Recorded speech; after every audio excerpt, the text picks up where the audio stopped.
You're listening to the Electronic Media Collective Podcast Network. Yeah, it's a mouthful. For more great shows like the one you're about to enjoy, visit electronicmediacollective.com. And now, our featured presentation. And the man feels no pressure. I am the man that everyone fears. You are now entering the vicious circle. You are facing a fuel-injected suicide machine! I'm the man. When I walk, the ground shakes. I am the master. I am the ruler of the world. They have been waiting below the surface. Shake the earth underneath the giants. Shake the earth underneath the giants. Welcome to the vicious circle. Sid, how you doing? Good, Rob. How about yourself? I'm doing great. It's almost Christmas. It's getting close. Yeah, even Kyle here said, Merry Christmas from your buddy Kyle of Denmark, Wisconsin. Okay, Cal, Merry Christmas. And Rondell's here already too. Hey, Rondell. Oh, and then all of a sudden, all the Merry Christmases started popping up. There's Merry Christmas from TJ. There is Merry Christmas from Michael. A whole bunch of them here. And I guess we can tell everybody we're thinking about doing a Christmas show since we did a Thanksgiving show this year. Yeah. So if everybody's interested in it, let us know what you think about that. Yeah, we'll I figure think that out by the end of the show. Yeah. What was it? Is Christmas Eve is on a Thursday or Wednesday? Friday. Friday. Christmas Eve is a Thursday. Christmas Eve is a Thursday. Christmas Day is a Friday. Yeah. All right. So this is the thing is traditionally in the wrestling business, and I've told you this, Rob, Christmas was we wrestled every Christmas Day because usually everyone had a little extra money, got a little something from Santa, and they had nothing to do on Christmas afternoons, Christmas evening. So Christmas was a good day for wrestling for, a good show would always, a good amount of people would show up. Excellent. So we might have the same thing. We could sort of start our own little Christmas show every year. I think that's a great idea. There we go. Well, the one thing that's really cool about Christmas is usually you get to visit with Santa. Right. I don't think this show should be any different. So I went out and I found the best Santa for you. All right. Here is Macho Man Randy Santa.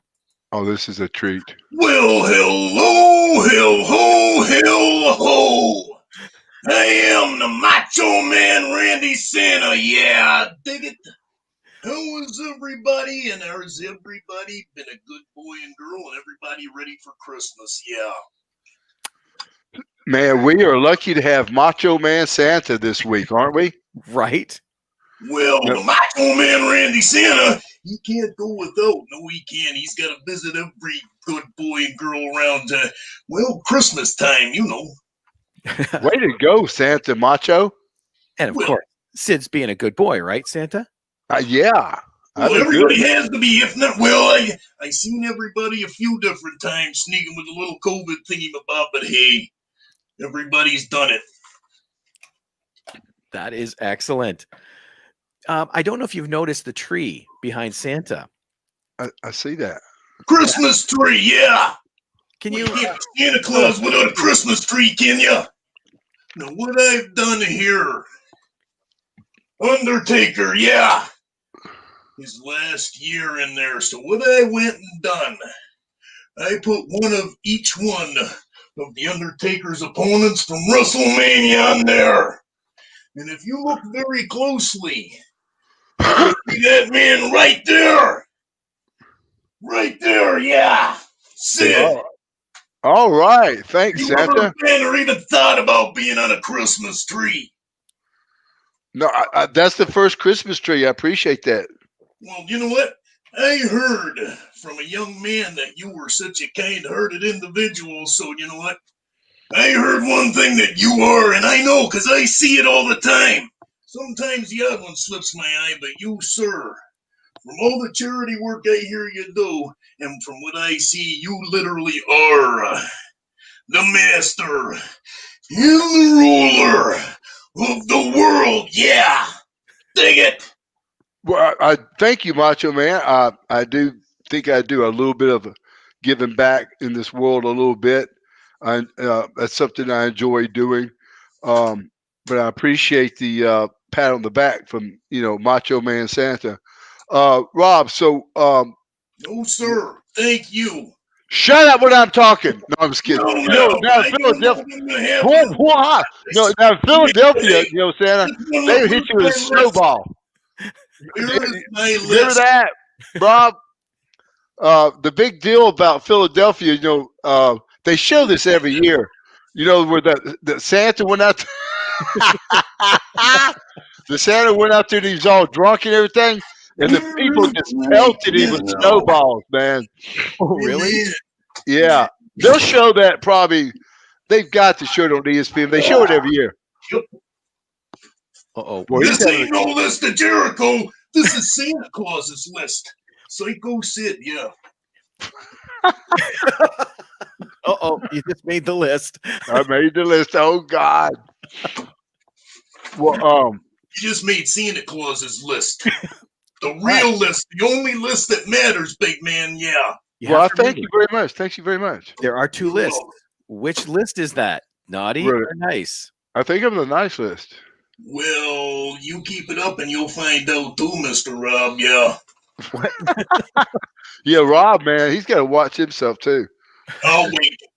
Now, Rob, just a little info. There might be a chance that we have your president back to your fan club. He called wanting to get back into the grace of things, so he apologized for being like a stick in the mud about the jokes about him loving women with big breasts. So he got over that. What's wrong with that? Well, he didn't like the fact that I said he was getting in touch with escort women and stuff like that. Everyone. Yeah, that kind of make you a little. Well, let me tell you, the guy went out to Vegas and got with Kayla Cleavage, and this was like 5 or 6 years ago. I thought he was going to go out there and maybe get shot and killed, and I felt a little responsible for it, and because I was just joking him about it. He went to New York for a vacation. I said, man, didn't cost you that much more money. I said, get you a limo driver, and they'll take you anywhere, anything you want. And next thing I know, he's doing this all around the world now. Well, I guess we all got ahead there, don't we? But it's funny, like it's funny because he's got a disability too. He's full schizophrenic, and I was trying to scare him out of going to Vegas because I was scared. I have no idea what that would be. Never. So I'm trying to talk him out of it, and I go, hey, Jeff, maybe you shouldn't go. I said, well, think about this. Maybe your mother and father, they might be really disappointed if you went out there and got yourself hurt. He goes, my mother and father care about me. I said, yeah, but they don't know you're going to meet Kayla Cleavage. Kayla Cleavage don't care about you, trust me. I know, man. Gabriel's got the perfect quote: limousine riding, kiss stealing, wheeling dealing, son of a gun. Right from Flair, but it fits for Jeff. Yeah. That is awesome. I'm glad he's back. Yeah, he's back. He's back. He might be out now since we've exposed him again, but yeah, that happens. So Macho Santa, Yeah. how Yes, long sir, have you man. been Macho Santa? yeah, how long has he been Macho Santa? How long have I been Macho Santa? I've been Macho Santa forever. Forever. All right. Forever. What do you mean, how long have I been Macho Santa? Santa's Rob, been here since the first day of time, hasn't he? Yeah. Okay. All the time, yeah. You know what? You just need a few little accessories here and there. You go, you give a few things to the good boys and girls around town, yeah, and then you become anything you like. Well, I'll tell you what, you do a really good impersonation of Macho Man. Yeah. Well, thank you very much, Sid. That means a lot coming from big man like you, yeah. Well, Randy Savage also was, had a lot to do with me getting into the wrestling business. Really? Yeah, No. I met him in a You have to hear. I met him in a gym in Memphis, Tennessee. And long story short, these guys were giving me the runaround about the business. And Macho Man pulled me to the side and said, "Hey, man, There you go. He put me in touch with a guy, got me into training, and the rest is history." It is, and quite a big history too. Every Yeah. one of us in this room right now have seen it. Man over there, he's seen it. There's a few others. Man, you're a big name, big news everywhere. Yeah. Well, Ron. Well, I liked old Macho Man. He was pretty cool. One of the things that me and him were a little both old school. He's a lot more old school than I was. But I remember one time we were doing a tag match, and this is what I call in the wrestling business, you know, being an opportunist and getting yourself over when you're. The office says, "Hey, Sid, get over." You Well, do you got to do it when you get a chance to do it, Right. and then there you go. right. So me and Macho Man's got a tag match against Dean Malenko and Perry Saturn or Chris Benoit. I'm not sure the other partner was, and Dean Malenko goes, "Sid, I do a really good drop Toho. Would you mind if I did that to you?" I said, "Yeah, I would mind." So I'll tell you what we'll do. You come into the ring. What you do? I'm gonna kick you in the gut. I'm gonna powerbomb you. I'm gonna get a victory, and then I'm gonna do it again and again and again. And then I'm gonna do the other guy 2 or 3 That's times. So we're just gonna get, just after one after another. And we walked away. And Macho Man looked at me. And he goes, "I love that, man." He loved. That's how you get That's how over. you man. get yourself over. Yeah. That's how you get yourself over. And that's what I really, anytime I get any type of, a pat on the back or from someone like Randy Savage or someone that I looked up to that understood the business too, like that, it was always let me know I had an idea that I was doing the right thing. Well, that's the way. You got to learn from the people before you. Right. A lot of them don't want to listen. Everybody thinks they know everything nowadays, and it's a problem. You can't learn. You have to actually learn from the people before that made the mistakes that went through everything.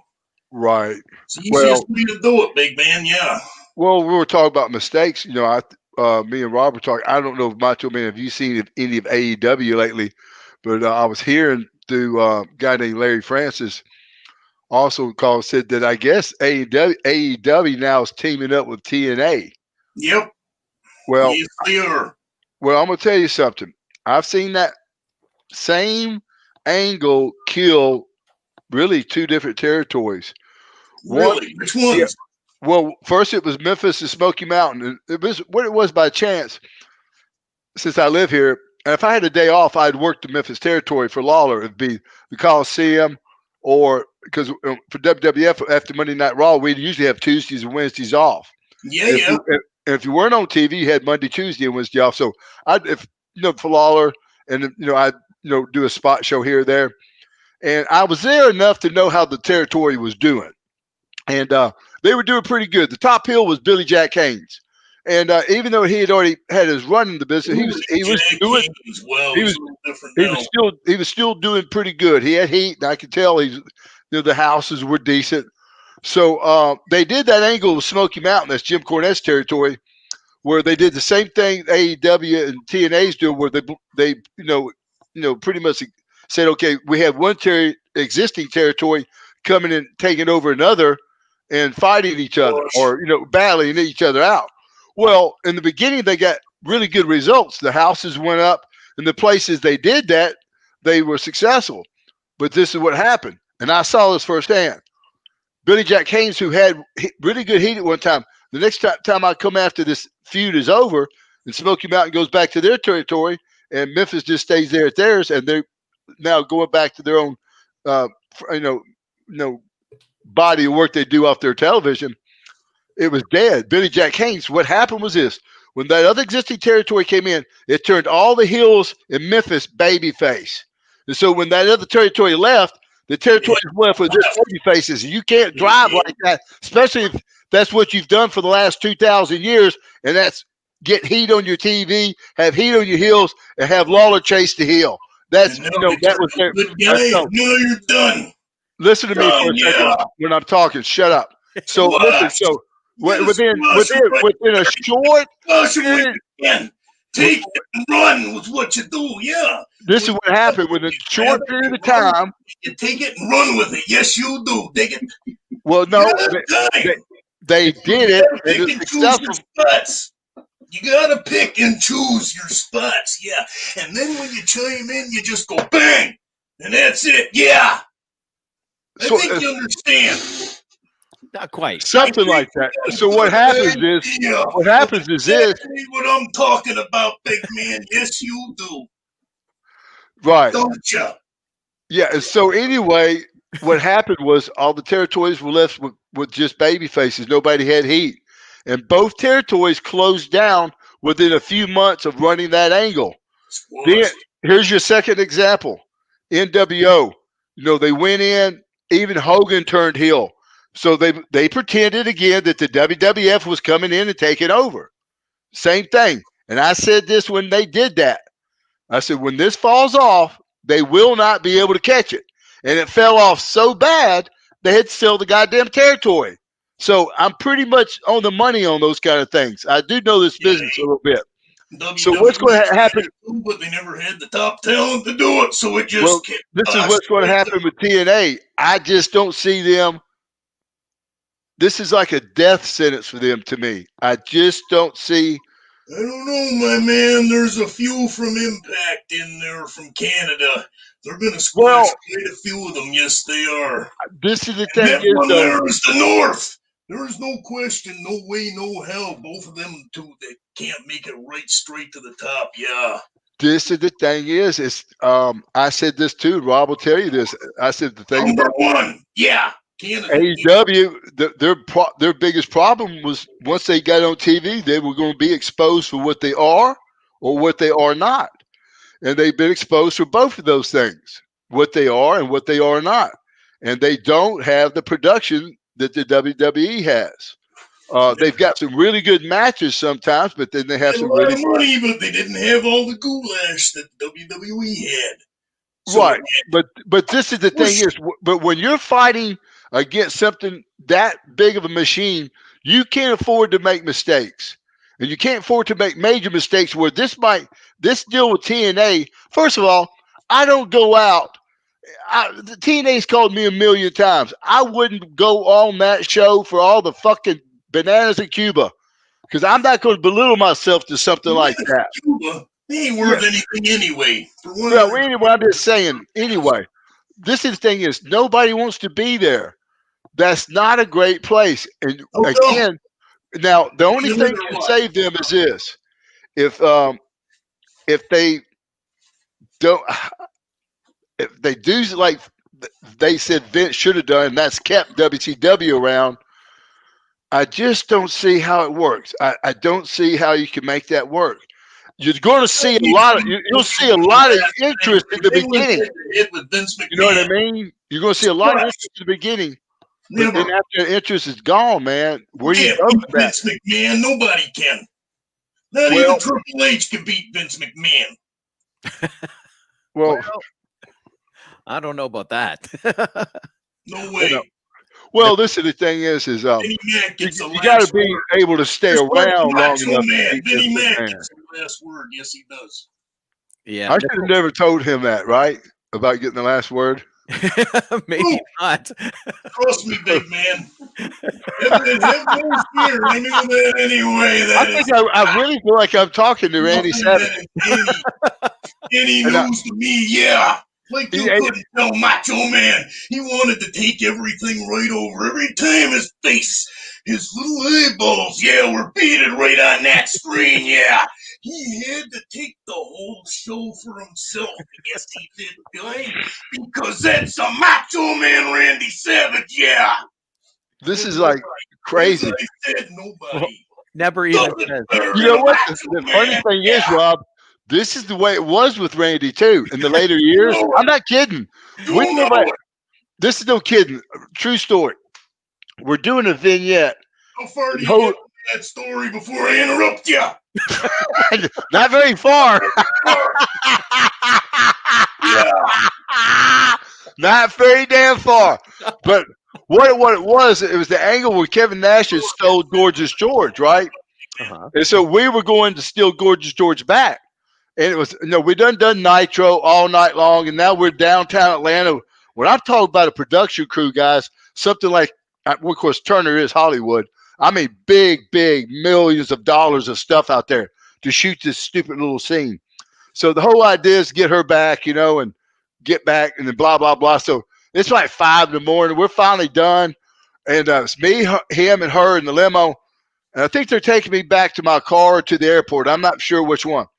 And so Randy goes, "Hey, Gorgeous George, come over here. Come over here by me, baby."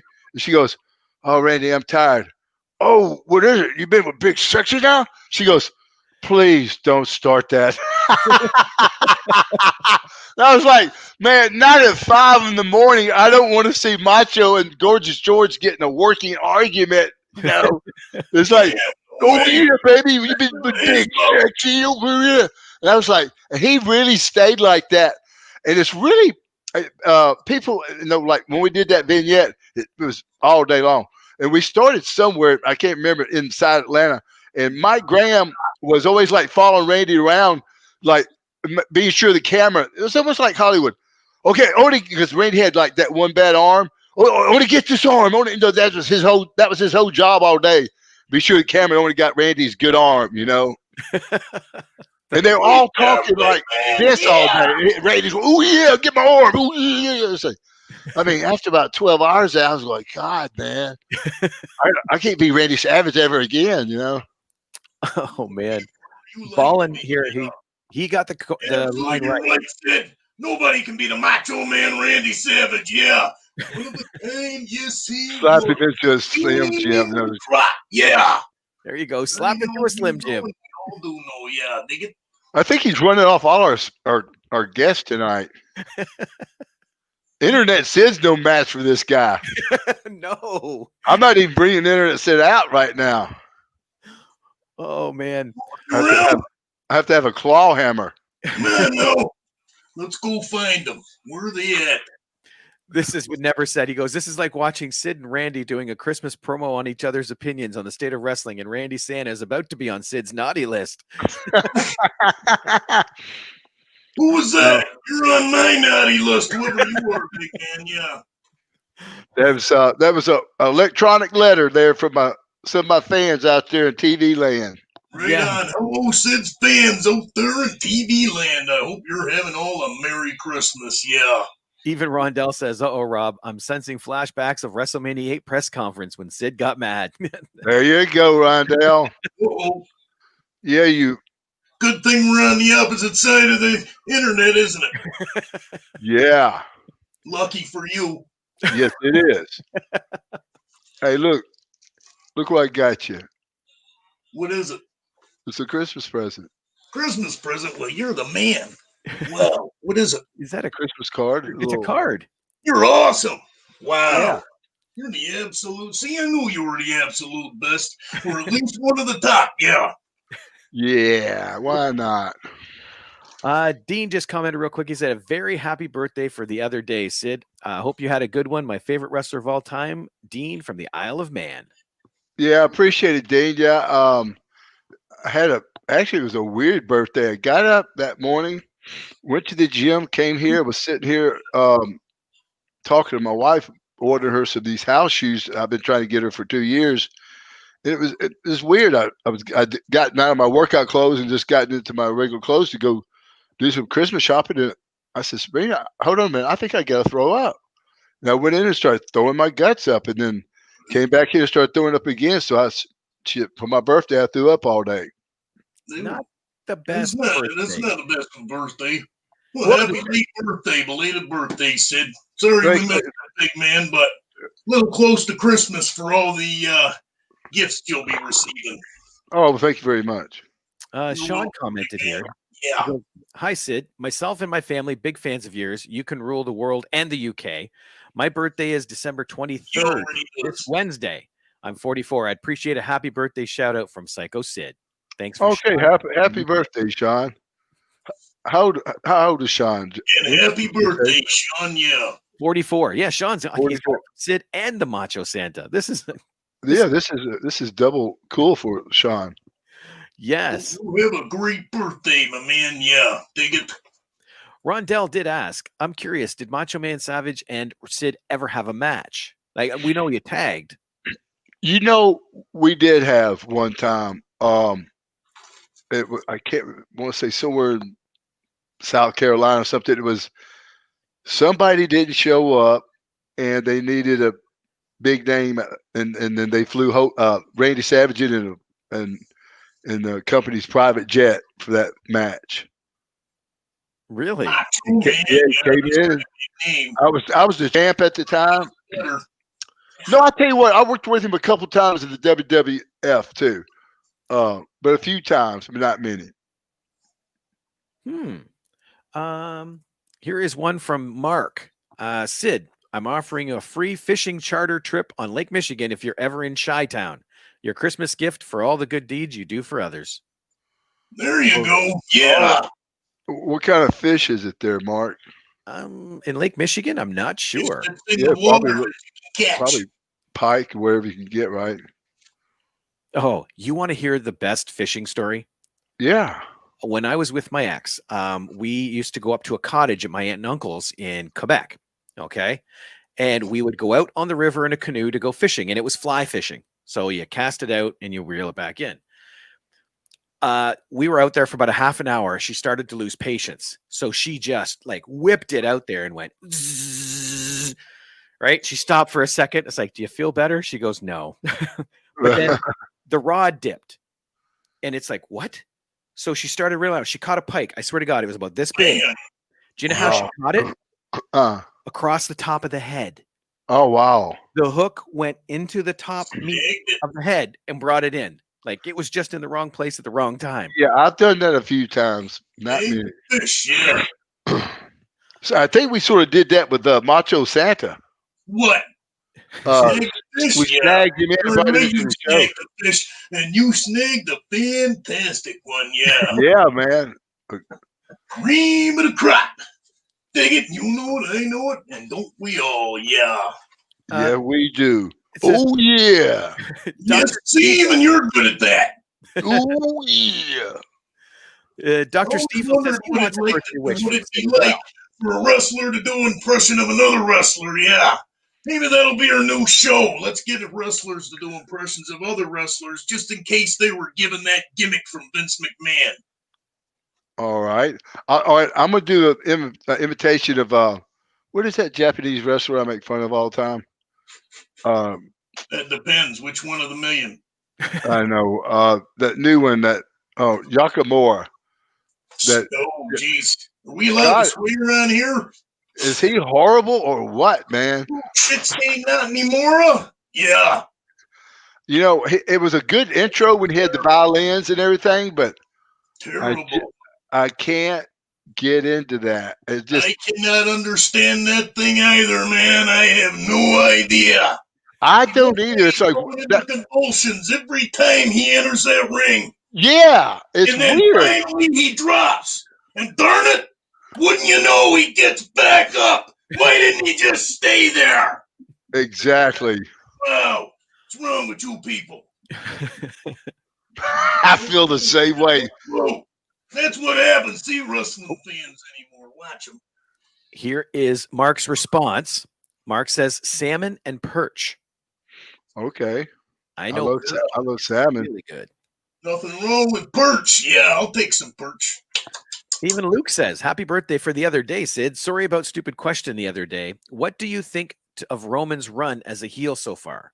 No such thing as a stupid question. Yeah, if you don't know, you answer a question. Dig it? Yeah. There Exactly. you go. I think it's good. I think I like him as a heel. I think he's a good heel. I think I don't know why people have always knocked him so much. He can't get over or stuff like that. I think he's always done a good job at everything he's done. Bang! Rondelli says, Macho Man Randy Santa said, I can't understand that thing either. Classic line. That's a promo. No. Scott says he's like Michael Jackson on acid. No, you know what? Everybody knows he was anyway. All the same, yeah. Hell, he was like back in the late 80s, early 90s. A lot of fun times back then. Yes, there was. I think I talked about my acid trip with Ted DiBiase with some security guy at the drive-in one time in Philadelphia. That's good. That we gotta hear. I'm not kidding, Gotta man. hear, yeah. That was weird. Oh, wait. Gabriel says all we need is Psycho Santa, and we're good. There you go. Psycho Santa. Psycho Santa. Where's your hat, big man? You must have a Santa hat there somewhere. Oh man, I gotta find it. We got that for the See, Christmas I know show. it. I know it. I got the next best thing. I got antlers. There we Hey, go. there you go.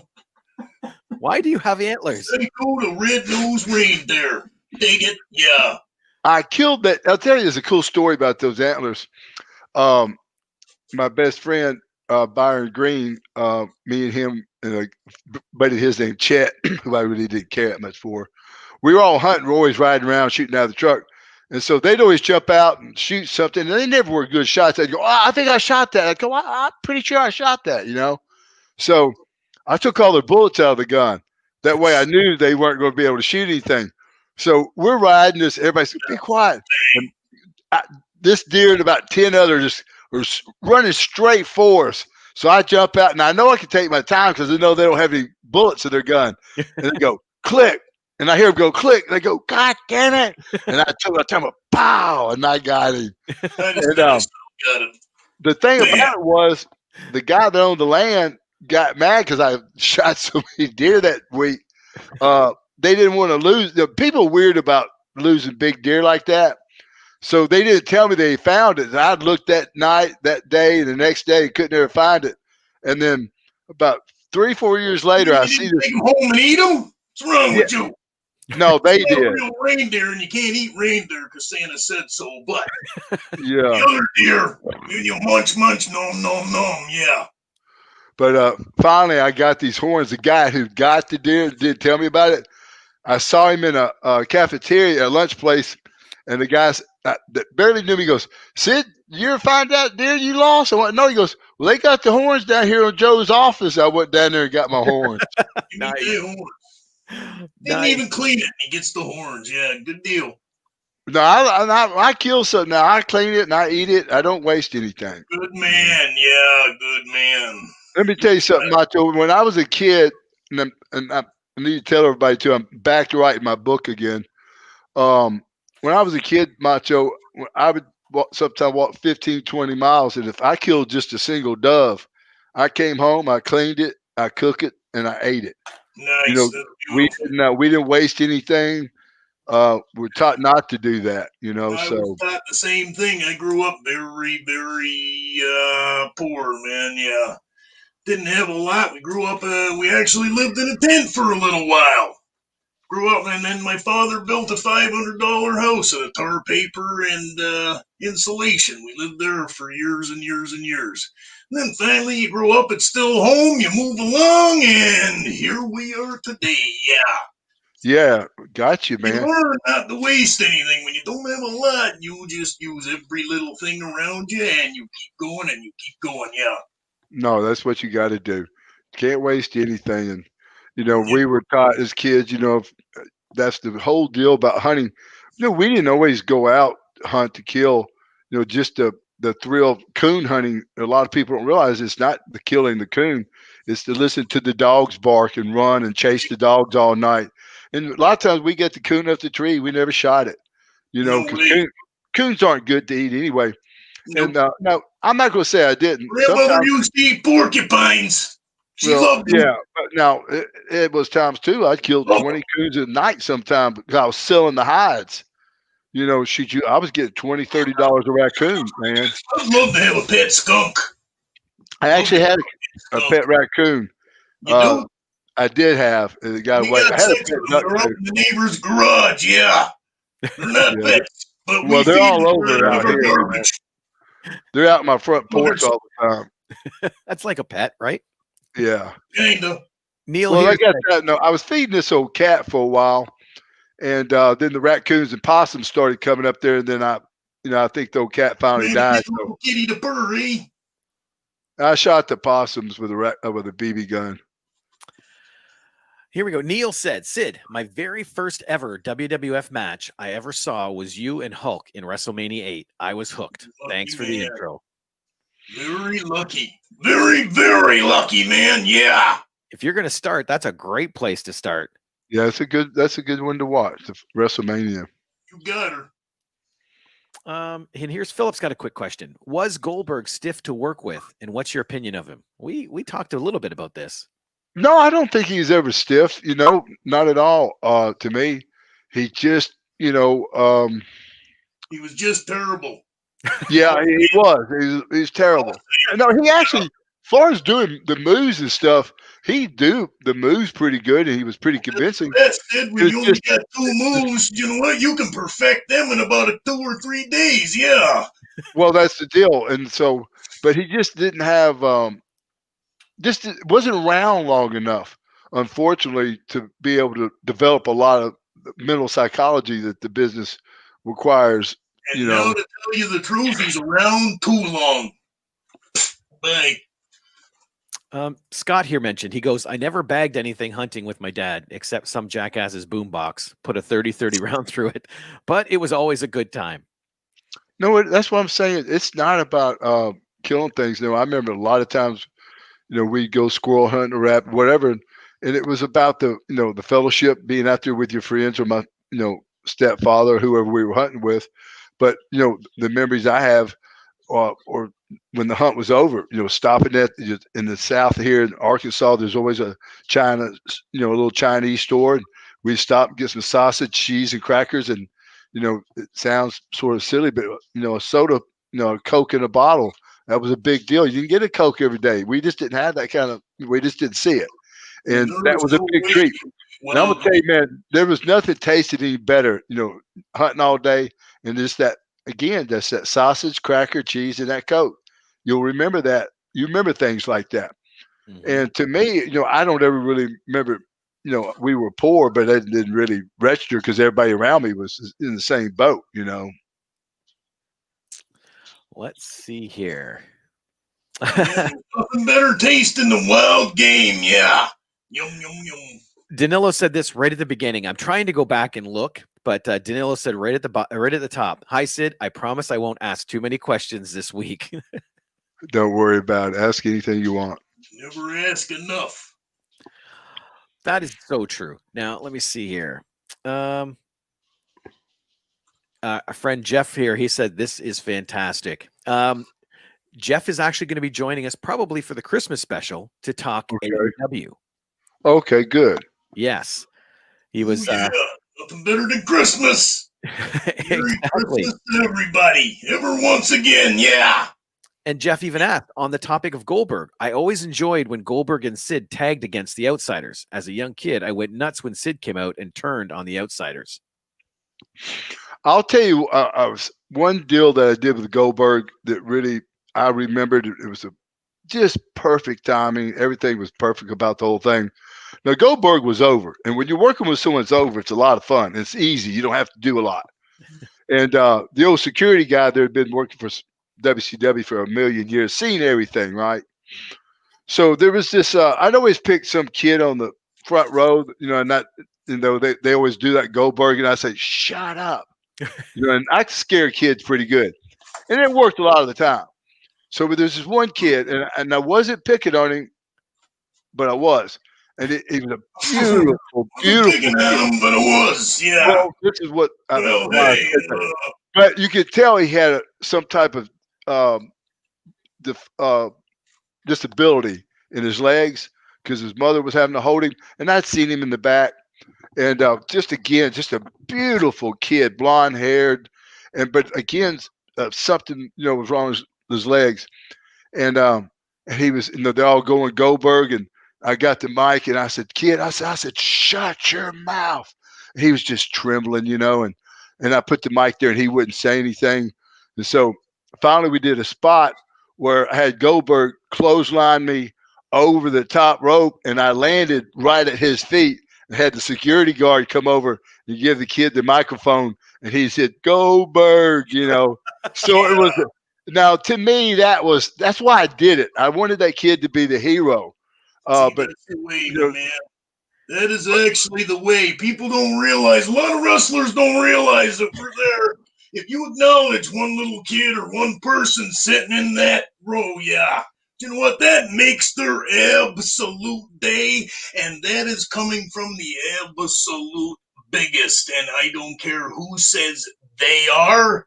I will prove everything that I say that is coming from the absolute biggest wrestling fan on this planet, in this universe, anywhere, anytime. Anybody needs proof, you come see me.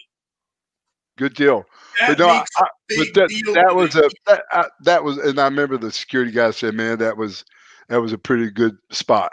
But that's what I amazing. tried to do a lot of times. I tried to find someone at ringside that could get involved. Sometimes I get myself in trouble. I remember one time I involved a couple of state troopers, and I knew Sting was going to give me a splash, and I pulled the state trooper in front of me, and it splashed him. And I didn't know they took their hat so serious. This was a And I, real state trooper. yeah, and I flipped his hat off his head. And man, they wanted to arrest me over that. He I actually think could have. that was the only thing. I was a little bit of a prankster out there. I'd do things like that to people, you know. And I'll never forget that time. They wanted to put me in jail over that. Oh What man. do you think about the time Jericho with the flag? But yet, don't forget, there was on the other hand Shawn Michaels with the Canadian flag.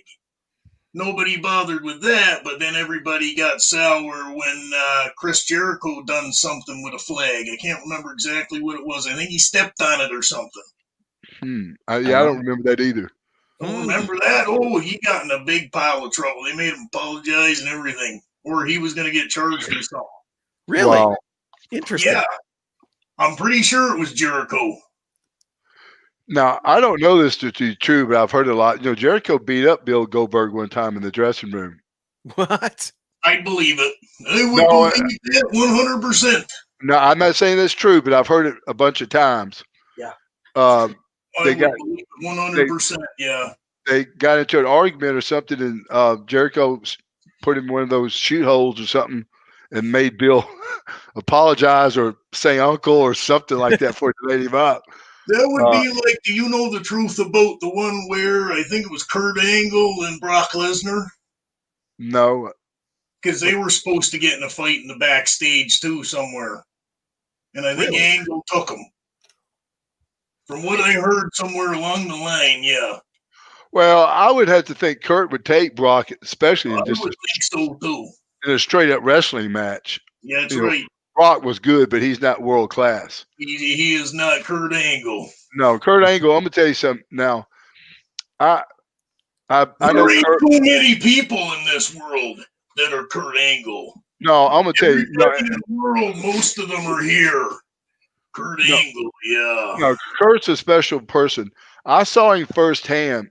You know, pay his dues more so, and I think most people did. Meaning this, you know, he was a world class athlete. He had his credentials, Up in line, yeah. and this is when Memphis Vince had, you know, all these little small territories going at the time. There was one in Memphis called KEW. They actually, Memphis had Lawler had it for a while, but then they did something stupid. They lost it. This other group got it. Then they had the group in Louisville, which Danny Davis was running. So they had like 2 or 3 little organizations.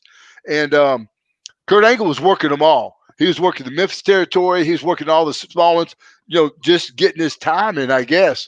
But yeah. Dude, I'm telling you what, he nothing was given to him. Never. You know, he was working his butt off for it. And wrestling when I was younger, and I know exactly what it was like. I was very good, but I didn't like school, so that was the end of that. I got a couple gold medals, but other than that, bye. Didn't like school, so see you later.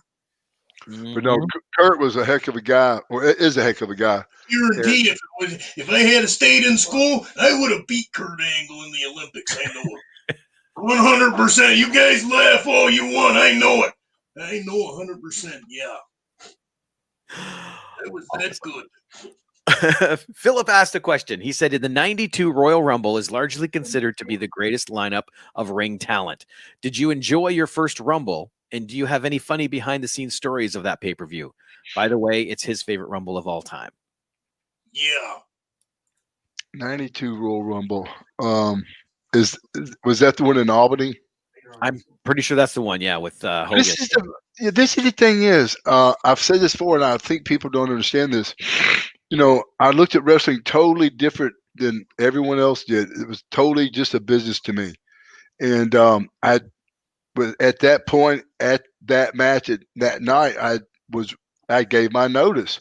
So that's what I remember about that night. I remember, again, Hogan, you know, really being upset for the people booing him, and they had been booing him for a while. But that night, he sort of blamed Vince for it. He said, "You planned that." He was screaming at Vince, and I just said, you know, at that point, I had my feel of it, and I went to Vince's office and I said, "Hey, man, I want to shake your hand. I appreciate the opportunity, but it's just not working out." And I didn't go into the fact, okay, you know, I've lost a lot of money, you know, by passing that deal up. And I didn't blame him for anything because I took the opportunity. It just wasn't what I thought it was. And that's what really went on that night behind, you know, in the dressing room. And again, it was unfortunate. But again, I told Vince I just can't and wouldn't work with people that cry like women. I'm not trying to down women, but, you know, be a man. This business is simple. You know, you come and go. And it was my turn to come. And then, you know, I passed up a lot to do that. You know? It's Cry-thons, yeah. But again, that's the thing I had memory of that show was, again, I gave my notice that night. I do remember that. Rondell mentioned Robin Sid. Any information on the shirts or even hoodies? Robin Sid shirts. Well, they won't have me on them for sure because no one wants me. But you can make that happen, big man. Just messaged the guy again because I realized with Christmas going on, he's supposed to get back to us with a quote on what these will cost. Right. Hasn't yet. So I just sent him another message literally right now. So, right. And then I'll get in touch with this other guy. What I'm waiting to know, I'm glad you brought it up. First of all, I don't know if anyone will see this or not. With make your own t-shirts. It's easy. Shut up. No, hey, I got this thing for this. I got this thing for this person for what is it? The Asylum. The video. I got this guy's doll. I'm sending it out tomorrow. Virtual Asylum. Virtual Asylum. So here it is. Oh, it's an action figure. Yeah. Yeah. So I'm gonna send this out tomorrow with a few things. We play with action figures. But I got that. Just want to put that out there. Go get that sent out tomorrow. And I'm going. What it is, I'm waiting for this guy who. This is what bothers me about these promoters. This guy calls me. He says, "Okay, we want this. We'll do this. I'm gonna call you the next day with all your flight information, this and that." And you saw where he's advertised me, but I have not heard a word from him. And I'm not booked. I haven't confirmed anything with this guy. Now I'm needing to talk to him because trying to make a few bucks beforehand. Yeah. Well, I'm just trying. No, I'm trying to get things ironed out because I got some other shows that might be there. So if I don't hear from him, I'm going to take these other shows. But that's the thing with these people. And unfortunately, he's calling me on my cell phone. I get so many calls within a few days they get past where I don't see his number. And on my home phone, my landline, and everyone knows this, it barely works. So I can't get to it most of the time. And I told him it's all like this. I think the guy's name is Gary or something. So, Rob, if you see it, that thing, post it, send something to him and say something. I'll find that post again and I'll send it. Yeah, say citizen contact him through his cell phone. Jeffrey here did comment. Yeah, Kurt beat Brock. It's definitely been confirmed. That's what I thought. Yeah, that's what I thought. 100%. Yeah, I know I heard it. I just didn't know exactly how it went down. I thought Sid might have the backyard little excursion there because you never know. Well, no, I would tell you that's about one thing I never heard about that, but I would put my money on Are you by chance gonna finish your Kurt Angle story? We only got part way through that. Yeah. Well, that was it. That he really, being who he was, Olympian and all that, He paid his dues. He didn't get handed anything. He was working 7 days a week, sometimes twice. So he really, and he also was one of those rare talents, and I really don't know another one that, was a main eventer, but he could also bring someone that was a main eventer up to be a main event. Top of line. That's what Right. So he was, and it wasn't, he didn't have a great interview and stuff like that. It was just his working ability. He was a machine, and he was really, really good. It's so credible. We And that's talked, what, Terminator, yeah. we talked about that with his match with Shane. Like that brought that match like way up. right. That was crazy. Scott here mentioned for the 92 Royal Rumble, I cheered myself hoarse when you pulled Hogan over the top rope that night, brother. Bam. Well, that's the thing. That's what caused all that confusion with Hogan getting booed. Now, people got to realize too, they were doing everything they possibly could to have the people boo me too. Like I would go out in the beginning of the night and go, you know what? I hate everybody in Albany, and all you people suck, and and I did that everywhere we went. But they still booed Hogan. So that's the thing is, you don't fight against the grain. I think they've learned that now. Like we've said too, people Long know enough. what they like. Right. Where was it here? The amazing Reed, and this is another gentleman that's going to be coming on the show soon. Hello, big man. How are ya? He's from around. I seen that man before. Great guy. Yeah. And he Some says, amazing talent right there. It is. Yeah. who would win in a Christmas steel cage match? Macho Man Randy Santa or Sid? Well, there is no question about that. Yeah.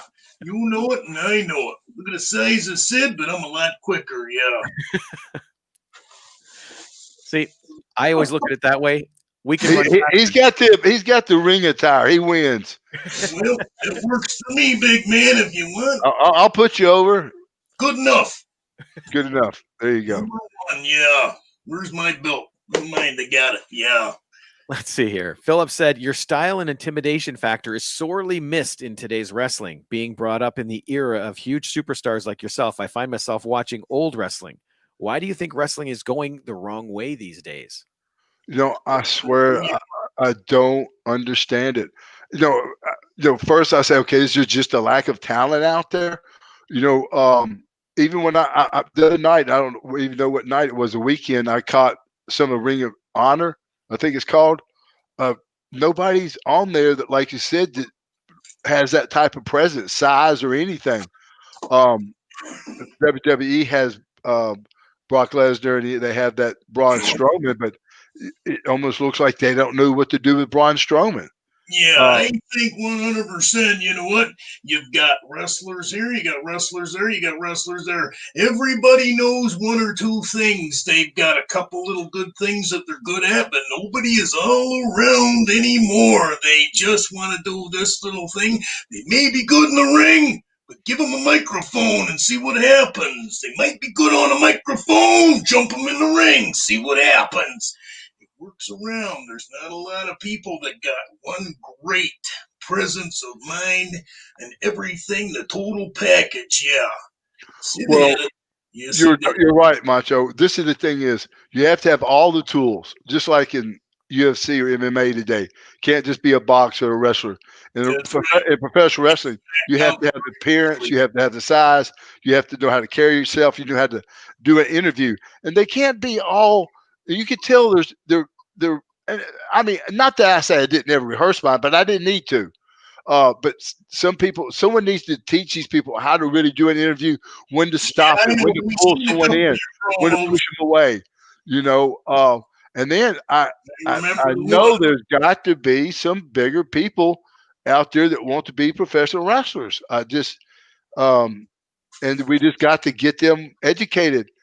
I always give them the out on this, saying that just there's not places for people to go anymore. And so there's a limited place for people to learn. But I still can't believe, now I've not seen the wrestling school before, but I can't believe they don't have someone in there that would fit the bill of a Sid Vicious or, the Road Warriors or somebody like that. They've got to be something out there. And if there is, you can you can teach them the other stuff. You don't see anybody that can pull off a Psycho Sid except for Psycho But Sid. this is what happens to everyone. Vince and them don't really know. Say, for instance, I got over because I got myself over, and I've told this story a million times where they had me on the whipping post, and if I didn't have the ability that I really have, I wouldn't have got myself off. I could have been one of those tragic stories where I just got swept under the rug. But because I did have something to offer the business, and I never gave up in myself or given up trying, I was able to pull myself out of that hole I was in there with the WWF at that time. But again, you have to work yourself out of it. Now, what happens is with these people we're seeing now, like Sami Zayn, I mean, I don't understand why they don't. There's got to be someone out there. I just don't understand it, and I don't have an answer for it. I really don't. I don't know why. There is a couple. They just haven't been found yet. Yeah. Well, no, there's people out there. This is something too, everyone. Now, Actually, one TNA, Josh Alexander. He is all around. He is absolutely amazing. He is one of the top. Well, there's a lot of good wrestlers in AEW. Kenny Omega, but I mean, Kenny Omega is not. And I use this just a comparison. He's never going to be Sid Vicious or Hulk Hogan. He's not going to be that kind of draw for you. He doesn't really have the size. I don't see him. He doesn't have the size, and he lacks the energy. They got him a manager to go yakety yak for him. Right, that's what I'm saying. What is, for instance, why people, I think, believed in me because I made myself believable. Everything I did, you believed it was happening. He also looked believable too. And then I looked believable, and then my interviews were believable. Back then, and say I'm the master and the ruler of the world.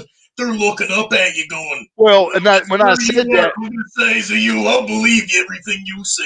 Well, because I projected everything. Even walking to the ring, I looked like I was the ruler of the world, and I talked to that camera every second I got a chance to.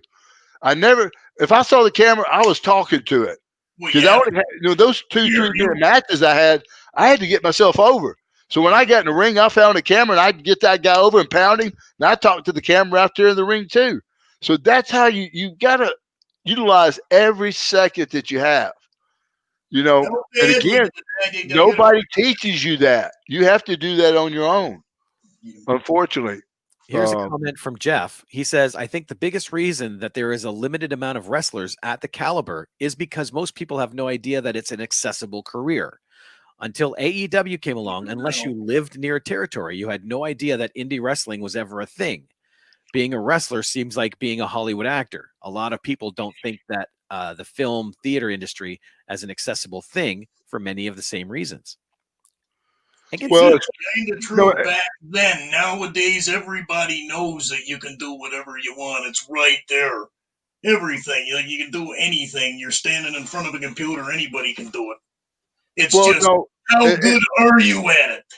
Well, and it's not used to two guys. There were 15, 20 territories. That means there was 15, 30 wrestling camps around. There's not but 2 or 3 camps now in the whole United States that are training people. If you can't train someone to give them a job, there's no sense of having a training school. Yeah. You just and again, these training schools are overrated. I think I was the only one, that came out of Tojo school, and I went there for a year that ever made it. It's just the odds are not there. Depends on who you're at. Old Santa, he went out and he built himself a ring in his backyard. Just so he could train himself. Yes, he did. And now he just bought himself a steel cage just because he could.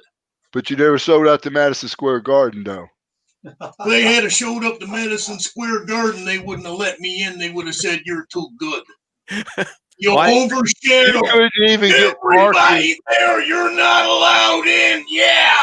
You wouldn't even get parking. They wouldn't even let you have parking there. What the Iron Sheik told me when I met him too. You're jabroni. You never sold out Madison Square Garden. He said to me, yeah. He called you big time jabroni. He called me the jabroni. Yeah. Iron Sheik. Hey, me and the Sheik used to be training partners. He always called everybody jabroni. And I forget it was somewhere, I think, friggin' Texas. was at some stupid convenience store, and this guy, she looked at me, he go, jabroni, and I went, big time. He said, you said it, big man, big time jabroni. So I gave him something new. Nice. Now, real Yeah. quick, our buddy Andy sent us a picture. I guess he was inspired, and this is the picture that Yeah. I'm guessing he drew. All right. That's Andy. That's nice. Now, I Thank will you. share something else with you, Good, Sid. Andy, you're the best, buddy. You keep Remember- that up, man. You remember got one last heck of a week? talent there. Yes, you do. There we go. Remember last week we had a picture, right? Oh God, yeah. Well, we didn't see the picture that was right Yeah. after. Because sure, you saw Joe, but then this happened. Yeah. Good thing them hand. Well, never mind. We'll probably get kicked off Facebook for that. Notice how Probably. he's got a big round mouth, and he's got both of his hands on his shoulders. Yeah. Oh, and here Jeff says, Macho He's Man free. Randy Santa, can you bring me a 2020 ring for Christmas? Can I bring you a 2020 ring? I sure can. A 20 by 20. I guess I should have said the whole thing. I sure can. Watch this. And it's on the list. It's on the list. There you go. Yep. You're in now. Anybody, does anybody else want anything? Get it in now. 20 Get it in right now. by 20. Yeah. Gotcha. So, Macho Santa, any last words? Any last words? Well, everybody, I hope you had a great time. I hope you have a Merry Christmas. Sid, thank you very much, my man. You are the absolute best, past, present, and future. There is nobody better. I'm You ready. know I know it, and everybody else knows it. Yes, they do. Thank you very much, my man, for having me on. Thank you for enjoying this, Yeah, Macho Santa. loved it. Had a great time here. And we'll look forward to having you on some other time. It would be absolutely fantastic. Thank you very much, my man. Okay, you Thank- got it. Stick around have for just a second, okay, Santa? Excellent. What's that? Thank you very much, my man. Stick Thank around. you. Yeah. Stick around for just a second, okay? You got it, big man. Enjoy. Merry Christmas to everybody. Ooh, yeah. Dig it. Oh yeah. Nice, nice. All right, Sid, any last words? You know, I don't want to feel like or sound like a broken record. I just heard yesterday, and you and I talked a little bit about it. And I heard it on the radio coming in from Memphis after going over to do a little shopping today after church. They're saying now that there's a new strain of this COVID-19, and it's 70% worse than the other one. That the death rate and the infection rate are all going to be 70% greater. Right now, it's just in the UK. I hope that this is, and what they're saying is something to do with the vaccine. The vaccine also has affected people in Alaska in a weird way too. I don't know what my uncle was telling me about it, and you can doubt me if you want, but my uncle's a virus expert. He's been doing this for 30-something years. He works with the state and government to pass laws and get grants for AIDS, and that's what he runs an AIDS clinic. But viruses are viruses. But this one right now looks like it's taking on a new face. So we could just do what we're doing. I went to the gym this week, and I'm scared every minute I'm in there. But again, I feel like I've got to live. I didn't go today because I overslept, and I very seldom ever sleep. But I didn't want to be in there where that rush hour was there, because if I can get in and out by 7, I'm pretty safe. But I mean, I'm telling you, I'm still scared, so it's getting worse out there, and I'm not trying to scare anyone or anything. I'm just telling everybody to be careful. Be safe. Well, this is what, they said, the prime minister or the UK said, first they said, okay, we're going to let everyone have Christmas, just 2 or 3 people to a household or something. But when this new strain of this virus showed its face, they took all that weight down, and we're probably going to see some serious lockdowns coming in the future. When I was shopping today, that's almost every shop I went into, that's what they were saying. Some of these people don't know they're going to even have jobs here after the Christmas deal, because these stores are all going to probably be shut back down. So, man, again, I went to church today as well. We had 10 people in the whole church, and still, I felt safe. I know the people there, but still, I'm taking a chance of going. But I'm like a lot of people. I feel like I've got to live a little bit. I'm feeling cooped up. I know I've got to stay in the gym. That's the worst part of this. It's the claustrophobia. Well, let me tell you, and it's happening. This is the thing, it's happening to everybody I'm talking to, all the people I talk to regularly. You got to think about it. We've been set back now for like a year. Uh, um, One friend of my aunt, she's 80-something years old. She's now where she hadn't been able to get to the doctor. She can't really get rehab. They can't get to her house. She can't really walk out of her house now. People are physically getting themselves set back to where, and even myself, where it's, I think, I do this, walk around here, working and everything. You think it's no big deal. All of a sudden you walk around a big mall, you go, wow, man, I've missed the gym. No, now it was much better today than it was, say, a couple of weeks ago before I started back working out. But man, it was still not easy. So I mean, I know, and I just turned 60. I'm not going to let this thing dictate my life. I am going to be safe and secure. And I'm at the gym, I got my mask on. Actually, I'm wearing two now. And when I go to take a break, I go outside and I go back in when I'm ready to do another set. There's no one in there hardly but me, so I'm not aggravating anyone. But I'm still, but doing that, what you sort of have to do, I guess, is, like today I didn't work out because I knew I was going to church and then I was going to have to do some Christmas shopping. You sort of got to limit your times that you can be exposed to it. Yeah. And even that's stupid. I feel stupid telling people I'm working out. I've been thinking about, I just keep forgetting to do it. I want to videotape a little bit of it in there, maybe just a good laugh for everybody to get a laugh at it, think of something funny, because that's what we got to do. We got to try to get past this, and these people are very seldom wrong. They say these are going to be pretty tough months the next few months. We have two of our fans here from the UK. Daniel said, I'm in London. It's dreadful. All the borders have been shut. And then Philip said, I'm in the UK, and now we just have Christmas Day together with our family. It's getting crazy. Right. So, well, God bless you, Philip, and y'all over there.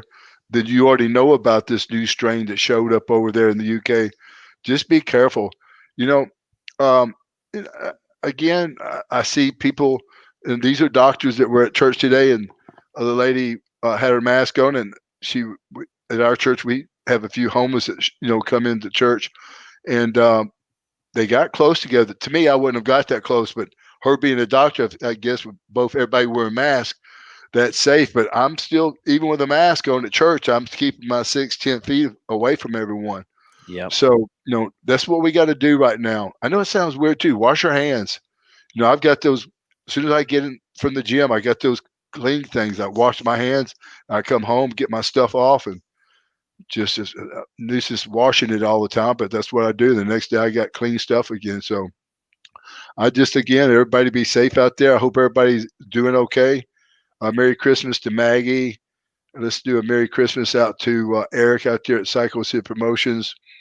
Do something creative, you bum.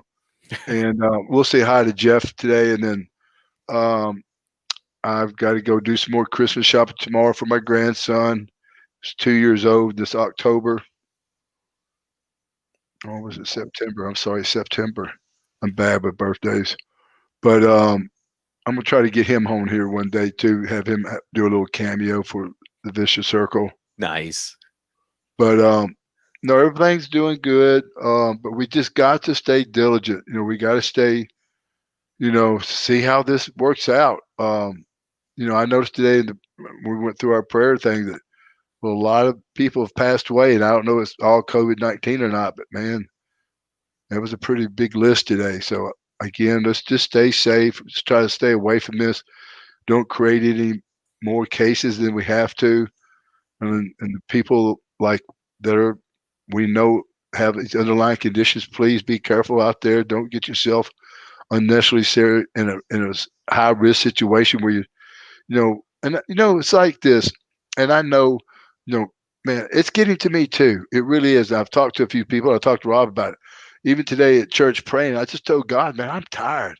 I'm tired of this. I'm tired of being cooped up. I'm tired of eating chicken every day.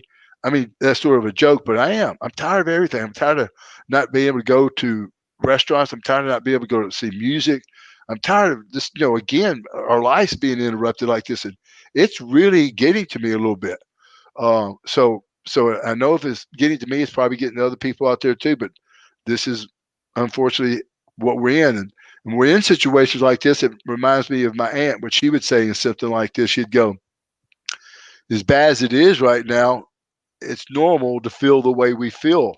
Meaning, however you're feeling right now, if you're feeling depressed or anxious or angry or whatever it is, it's probably normal to feel like this. And even anger is not a bad feeling. It's just how you use it. If you pick up something, throw it across the wall, then that's using anger in a bad way. But we can use anger in a good way. And anger sometimes is my best friend. It pushes me through workouts, makes me get up at 3:30 in the morning and go work out at 5. So it gives me, a drive. You can use anger as a tool. But right now, we just have to use common sense and get past this, and knowing that right now with the vaccine coming out, we're going to see these little glitches in it, but eventually they're saying March, April, May that we should be past the worst of it. And then next Christmas, we'll all have, a good Thanksgiving, Christmas, and that's what I'm hoping for. I mean, God knows I'd like to have everybody in the world for Christmas. I mean, that's a big deal for us. And Thanksgiving is too. But man, this year it's just not going to be. Just can't be. I mean, I really don't know. How I'm going to see my grandson. To give him his toys and stuff. I know I'm going to have to take that chance. And I thought about I'll probably have to wear a mask the whole time. I know that's what Drew, my deacon at the church, even when he sees his grandchildren, he wears his mask. And so I don't know. It's just, I don't know. It's weird out there, everyone. And I think it's going to get a little weirder before it gets better. Just stay safe. Stay safe, everyone. Appreciate everyone tuning in. We're going to do a podcast on Christmas night. So tune in for that. Until then, Merry Christmas. And we'll see you on Christmas night here on The Vicious Circle. You've been listening to the Vicious Circle podcast. Your host, Sid Udi. Co-host, Rob Bellamy. Additional research by Pete Marsh. The Vicious Circle podcast is produced by Two Cousin Road Trip Productions, a division of JX3 Media Productions. The intro music is Unleash the Giants by Cemetery Spawn, and the outro music is Digging Space by Mike Treble.